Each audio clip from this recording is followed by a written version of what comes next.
Insightful words there from Pope Francis last year, speaking to CBS News.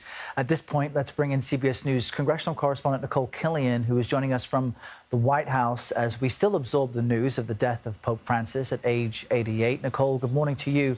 How is the White House reacting right now? Well, we just heard from President Trump a short time ago, who posted on Truth Social, "Rest in peace." He goes on to say, "May God bless him and all who loved him." Speaking of Pope Francis, of course, we know that President Trump did meet with Pope Francis during his first term and spent a good deal of time with him, about 30 minutes in a private meeting back in May of 2017. They also exchanged gifts. Obviously, they did not have a chance to meet in this second term, but we do know, of course, that Vice President J.D. Vance met with the Pope just yesterday. He, too, also posted a short time ago that he was very happy to see the Pope yesterday, even though he was obviously very ill. He goes on to say that he will remember the Pope, especially for a homily that he gave during the COVID pandemic, and he continues by saying, "God rest his soul." But we do know that the vice president did meet with the Pope for roughly about 17 minutes yesterday. The Pope even gifting the vice president with a few chocolates for his young children. Of course, that was during Easter Mass just yesterday in Vatican City.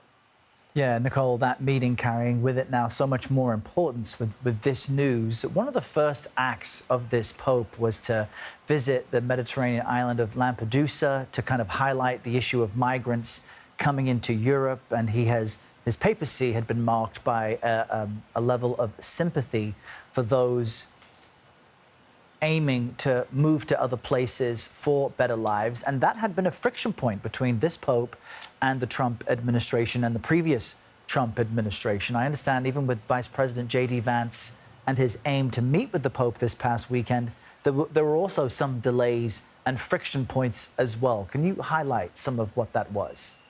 Yeah, that's right. Well, we obviously know that the vice president, in addition to meeting with the Pope, also met with some senior officials from the Vatican, where we understand that there were an exchange of views and ideas. But this does come again amidst a pretty public spat between this White House and the Pope. Even earlier this year, the Pope was quite critical of the Trump administration's mass deportation policies, warning that forcefully removing people, basically deprives them of their inherent dignity. And this is criticism that really dates back to President Trump when he was running for a candidate as president all the way back in 2016, when at that time the Pope also was quite critical of the president's immigration stance at the time, vowing to build a wall. The Pope at that time saying that building a wall, or any person who thinks about building walls, is not Christian.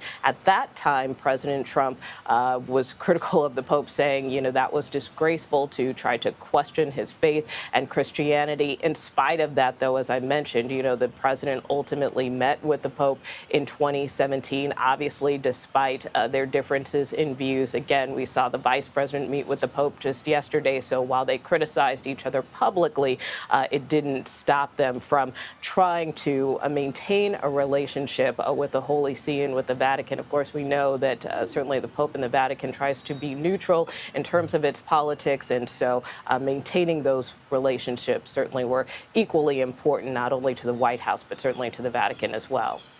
Yeah, and we didn't see that level of friction with the previous administration, that of former President Joe Biden. He is a Catholic, and I understand that he also has just issued a statement in reaction to this news. What can you share with us?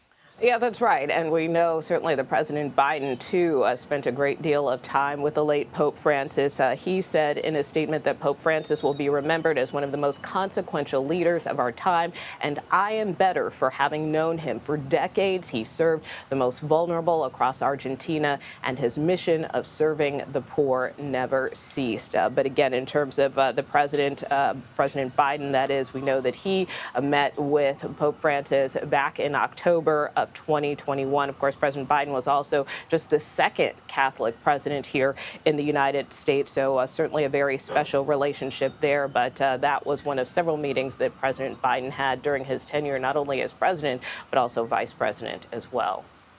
All right, Nicole Killian with all of the latest for us from the White House. Nicole, thank you. You bet.